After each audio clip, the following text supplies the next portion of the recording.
सुबह, एक बेहतरीन सुबह में प्रभु ने हमें मौका दिया है कि हम खुदा के नाम को आदर दे सकें, उसके नाम को महिमा दे सकें। और ये वाकई में हम सबों के लिए, क्योंकि हम सब बड़े शर्फ याफ्ता लोग हैं जिन्हें खुदा आशीष देता है कि वो उसकी आराधना कर सके। बाइबल में लिखा है, धन्य है वे जिन्हें तू चुनकर अपने समीप आने देता है कि तेरी वेदियों से उत्तम उत्तम पदार्थों को खा सके, उन ब्लेसिंग्स को ले सके। और आज वाकई में हम सबों के लिए बहुत खुशनसीबी की बात है।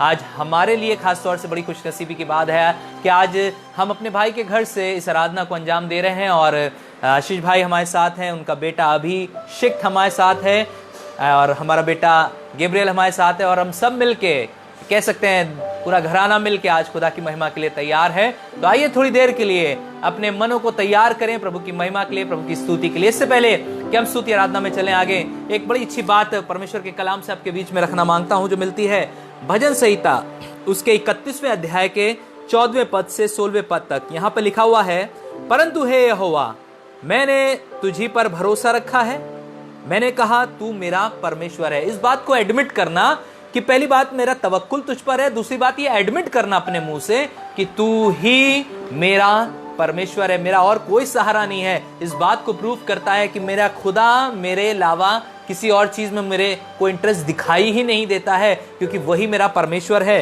और फिर लिखा है, मेरे दिन तेरे हाथ में है। वाकई में आज अगर हम कोरोना की मार से बचे हैं, आज दुनिया भर की बीमारियों से बचे हैं, हर एक्सीडेंट से बचे हैं, तो ये यकीनन इस बात को प्रूव करता है कि हमारे दिन उसके हाथ में है। और लिखा है, तू मेरे शत्रुओं को मेरे सताने वालों के हाथ से छुड़ाता है, तू मेरे शत्रुओं को और मेरे सताने वालों से मुझे छुड़ाता है, मेरे ऊपर अपना अनुग्रह करता है कि वो शत्रु मुझे सताने नहीं पाते हैं। और 16वीं बात बहुत अच्छी कहता है, वो कहता है, अपने दास पर अपने मुंह का प्रकाश चमका, अपनी करुणा से मेरा उद्धार कर। उसके अनुग्रह से हमारा उद्धार है। यकीन जानिए, हर एक जन जो इस दुनिया में खुदा का नाम लेता है, जो उसको अंगीकार करता है कि प्रभु यीशु मसीह मेरा उद्धार करता है, वो अपने मुख का प्रकाश उस पर चमकाता है। बाइबल में लिखा हुआ है, इस बात का प्रूफ हो गया है कि वो अपने उद्धार उन्हीं लोगों को देता है जिस पर वो अपना अनुग्रह करता है। आज हमें अनुग्रह मिला है और हम यकीनन इस अनुग्रह का पूरा इस्तेमाल करेंगे अपने उस जिंदा खुदा की सिताइश के लिए, उसकी महिमा के लिए, उसकी स्तुति के लिए। अपनी आवाजों को बुलंद करते हैं, प्रभु की महिमा करते हैं और एक बड़ा अच्छा गीत और वर्शिप में आगे इसके साथ ज्वाइन अप होंगे। गाँव बढ़ाई मैं तेरी, यीशु जी मैं तुम पर बलिहारी। आज हमारे किड्स भी हमारे साथ हैं जो हम लोग की हेल्प करेंगे म्यूजिक में। और आप सबको पता ही है, दोनों बड़े उभरते हुए म्यूजिशियंस हैं, खुदा में मेहनत कर रहे हैं, तरक्की कर रहे हैं और खूब इन्हें खुदा आशीष दे। God bless them all. आइए हम सब मिलकर प्रभु की महिमा करें। गाओ बढ़ाई मैं तेरी, यीशु जी मैं तुम पर बलिहारी। गाओ बढ़ाई मैं तेरी, यीशु जी मैं तुम पर बलिहारी। भूखों की रोटी हो तुम, जीवन देता वो जल हो तुम। भूखों की रोटी हो तुम, जीवन देता वो जल हो तुम। अन्न जल जीवन दाता हो तुम, यीशु जी मैं तुम पर बलिहारी। अन्न जल जीवन दाता हो तुम, यीशु जी मैं तुम पर बलिहारी। यीशु प्यारे मुझे बचाओ, मुक्ति दाता प्यास बुझाओ। यीशु प्यारे मुझे बचाओ, मुक्ति दाता प्यास बुझाओ। जीवन जल दाता हो तुम, यीशु जी मैं तुम पर बलिहारी। जीवन जल दाता हो तुम, यीशु जी मैं तुम पर बलिहारी। बलिहारी बलिहारी बलिहारी बलिहारी, राजा जी मैं तुम पर बलिहारी। यीशु जी मैं तुम पर बलिहारी। छोड़ तुम्हें अब जाऊं कहाँ, चैन बताब पाऊं कहाँ। छोड़ तुम्हें अब जाऊं कहाँ, चैन बता अब पाऊं कहाँ। जीवन के दाता हो तुम, यीशु जी मैं तुम पर बलिहारी। जीवन के दाता हो तुम, यीशु जी मैं तुम पर बलिहारी। गाओ बढ़ाई मैं तेरी, यीशु जी मैं तुम पर बलिहारी। रोगी की चंगाई हो तुम, दुखियों की शहनाई हो तुम। रोगी की चंगाई हो तुम, दुखियों की शहनाई हो तुम। अधमुओं के त्राता हो तुम, यीशु जी मैं तुम पर बलिहारी। अधमुओं के त्राता हो तुम, यीशु जी मैं तुम पर बलिहारी। गाओ बढ़ाई मैं तेरी, यीशु जी मैं तुम पर बलिहारी। निर्धन के धन हो तुम, स्वर्ग से उतरा मन हो तुम। निर्धन के धन हो तुम, स्वर्ग से उतरा मन हो तुम। अधमुओं के त्राता हो तुम, यीशु जी मैं तुम पर बलिहारी। अधमुओं के त्राता हो तुम, यीशु जी मैं तुम पर बलिहारी। गाओ बढ़ाई मैं तेरी, यीशु जी मैं तुम पर बलिहारी। बलिहारी बलिहारी बलिहारी बलिहारी, राजा जी मैं तुम पर बलिहारी। यीशु जी मैं तुम पर बलिहारी। बलिहारी बलिहारी बलिहारी बलिहारी, राजा जी मैं तुम पर बलिहारी। यीशु जी मैं तुम पर बलिहारी। प्रभु तेरे आने से जिंदगी बदल गई, भटके हुए राही को राह नहीं मिल गई। प्रभु तेरे आने से जिंदगी बदल गई, भटके हुए राही को राह नहीं मिल गई। तुझ पर है भरोसा, तुझ पर है जिंदगी निर्भर।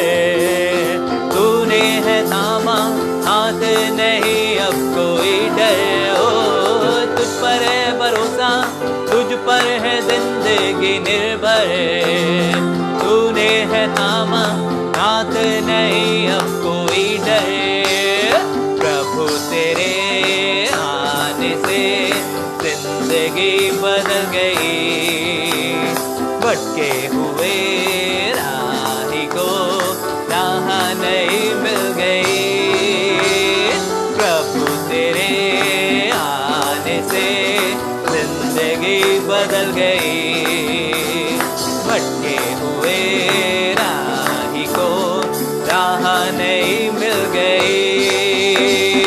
असंभव को तूने है संभव बनाया, भरपूर जीवन तुझको ही पाने से आया। ओ असंभव को तूने है संभव बनाया, भरपूर जीवन तुझको ही पाने से आया। प्रभु तेरे आने से जिंदगी बदल गई, भटके हुए राही को राह नहीं मिल गई। प्रभु तेरे आने से जिंदगी बदल गई, भटके हुए राही को राह नहीं मिल गई। जय मसीह जय मसीह जय मसीह जय मसीह जय मसीह जय मसीह जय मसीह जय मसीह जय मसीह जय मसीह जय मसीह जय मसीह जय मसीह जय मसीह जय मसीह जय मसीह जय मसीह जय मसीह। मेरे मसीह ने मुझको बचाया, उसका धन्यवाद। मेरे मसीह ने मुझको बचाया, उसका धन्यवाद। मेरे लिए वो धरती पे आया, उसका धन्यवाद। मेरे लिए वो धरती